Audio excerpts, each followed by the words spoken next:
When I was a kid, I used to sit and draw the Predator. I was never good at it. I loved the first and second installments of the franchise. My brother and I, we each had our favorites. He liked Predator 2 more than Predator 1, of course, and I was a fan of the original. I even bought the Alien vs. Predator comics and was a fan of the Predator video games for Super Nintendo and on. It was my favorite monster as a kid.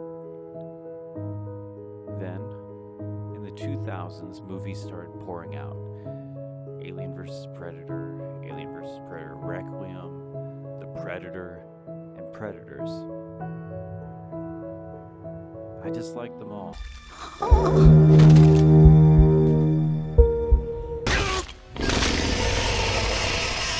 Now, they grace us with a new version of Predator called Prey.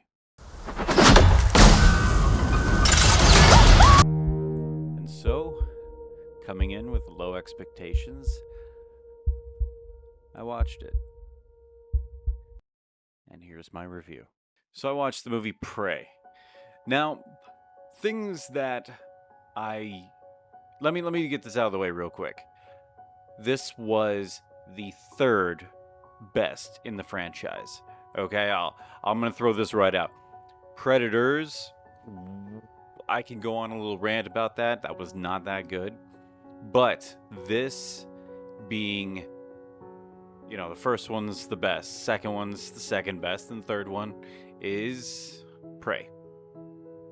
That being said, now let me get into the nitpicks.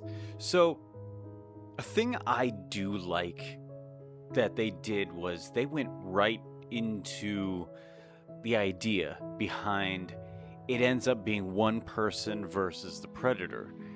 That's that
dealt with her flaws. And I think that was the biggest problem. She never had an arc where she grew as a human being. She stayed who she was and then didn't have to grow because she's she didn't have that character arc. But she didn't have to grow as a human being. She just had to prove herself to everyone else. And I mean, that's fine. Prove yourself, but also give me some growth. Give me some character growth. I want to see some character learning and being like, oh man, maybe I should have been a better sibling. Maybe I should have done this because yeah, I could always learn something. Because when her brother was trying to tell her stories and teach her something about like even don't get your bow wet, what happened was she got her bow wet and oh something bad happened. So she could have had that moment where she was like, I'm gonna honor my brother. I'm gonna honor the things he taught me. I'm gonna honor this. I'm gonna honor that. You know, things like that, where it's just you have personal growth with her as well. And they didn't do any of that. None of that was there. You didn't get any kind of personal growth. Now, if you say, well, what about Predator? Where's Arnold's personal growth? Uh, Arnold had quite a personal growth throughout it. In it, he was like, "Oh, I'm the best. I'm the best of everything. I'm nothing can beat me. Heck, let me do this arm wrestle thing, and let me do this and this." And he actually was like always better and always on top. And then at the end of the movie, he's just sitting there, just overwhelmed with the world, overwhelmed with what he had to go through. He had to become a primal person. He had to fight back primally and get into the mud and fight his way out. And it was just one of those things where you could just to tell this story, to give people these arcs, you don't have to spoon feed us. You don't have to be like, here, there you go. Eat it. That okay, you're right. I got it. You don't have to do that. You could literally just give us a stare.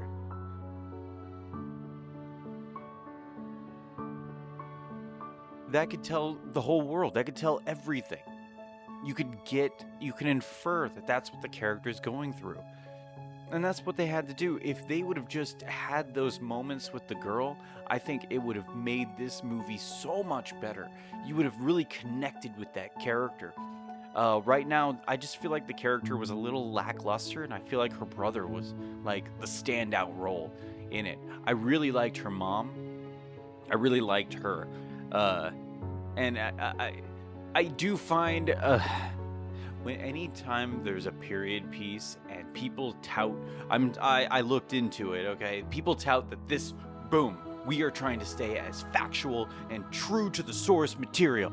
This is going to be like going way back when. And yet the characters say things like, okay, I'm smarter, I'm this and that. Like they say certain things that you're just like, they wouldn't talk like that. Even the translation would be like, I'm more intelligent, I'm this and that, things like that. It would be a little bit more proper. But at the same time, a thing that really bothered me was the way they held the bow and arrow. They held it very stylized today, where it was upside down, pulling it back like that. Nobody did that. In fact, the Comanche would hold things like this. They would try to shoot as many as possible. It was all about really quick. So they would hold like 3 in their finger out front. I'm not going to use the special words, but they would do the pinch method. So they would just go, they would have them here and then one, boom, boom, boom. You could fire 3 right on a horse super quick. It was about getting them. It wasn't about this weird thing where you'd go over the top. They would, if anything, they would go under. This whole thing was really dumb. And that was it was funny because at first I was like, this is not right. This is not right. And then I Googled it. And there's so many people on Reddit and stuff going, This is not right at all. Nobody fires. No Indian tribe, no Native American tribe has ever done that or fired like that, because it's not really all that great. It's a stylized thing. It's kind of like when you go into like a John Wick movie and you see him holding the gun in certain ways, and you're like, that looks stupid. But in reality, it's like, oh, this is a practical purpose. You do this. Bow and arrows, even though you're like, okay, that could serve, it looks cool, but it actually is worse off. Now, you could get good accuracy. A lot of people said that they tried copying that and they got good accuracy, but it doesn't mean that that's for accuracy. If you're going to go for accuracy, you don't hold it that way, especially if you're hunting something that's attacking you.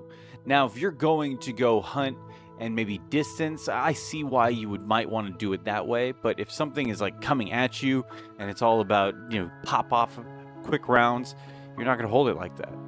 In fact, they never did on top. It was always underneath. They went left to right. It was always like this. It was never like this. And that was the biggest problem with just the authenticity of it. So that just kind of bothered me in those points. But if we look away from that and we just start really focusing on the main point of the movie, then it's fine. They even tried to say that there was a plant out there that can make your body super, super cold. Meaning there's a plant out there that if you eat it would make you super, super chilly. If this existed, this would be the number one cash crop for all of the Sahara. We would have it you would find it in the desert. You would find it everywhere. People would be putting this on everything. Hey, you're gonna go into the go to heat. We're gonna here's this plant's enzymes that you can now take, and it'll do this. Oh yeah. It used to be poisonous, but not anymore. Yeah, we extracted it and made it this way. This would be the biggest cash crop of all time right now, but it doesn't exist. It it may lower your body temperature slightly, but enough to where the predator cannot tell you from the world around. No. See, here's the thing. They took it to a little too far at certain points. It's like, in the first movie, he had a whole bunch of mud all over his body, and you're like, okay, I can give you the little disbelief that there was so much mud that it covered up your body heat. Fine, I'll believe that. But then in this movie, saying that there was some kind of mystical plant that could do something that's absolutely amazing, make you have no body heat, that the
got a bad guy. All right? So you don't really have to throw too many bad people in, which is fine. That was their choice. I mean, it's been in every single Predator movie ever. There's always been other people, and they've been bad or good, and they're always like one-sided. It's always like either they're bad, and that's it, kind of thing. Which, that's not here and there.